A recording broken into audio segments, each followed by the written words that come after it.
Main পইণ্টটো হ'ল যে এতিয়া যদি এই যুদ্ধখন চলিয়ে থাকে তেনেহলে আমাৰ অসমৰ ওপৰত কি কুপ্ৰভাৱ পেলাব, এইটো কথা হ'ল আচল কথা। তো আমালোকে এইটো কথা জানিব যেতিয়া যুদ্ধখন চলি থাকিব, কাৰণ আমাৰ অসমৰ যিটো চাহ বাগিচা আছে, চাহ বাগিচা মানে আমাৰ অসমত সৰ্বোচ্চ পৰিমাণৰ চাহ বাগিচা আমাৰ অসমৰ পৰা আমদানি হয়। কাৰণ আমাৰ অসমৰ পৰা যে যিটো চাহ বাগিচা ৰপ্তানি হয়, সেইটো চাহ বাগিচাৰ 85% আমাৰ ইৰাণে লয়।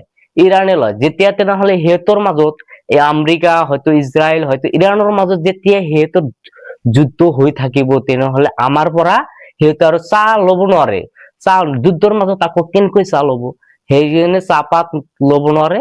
সেইকাৰণে তেনেহলে আমাৰ অসমৰ এই চাহপাত খিনি বিক্ৰী কৰিব নোৱাৰে। তেনেহলে এইটো আমাৰ অসমৰ এটা কুপ্ৰভাৱ পৰিল।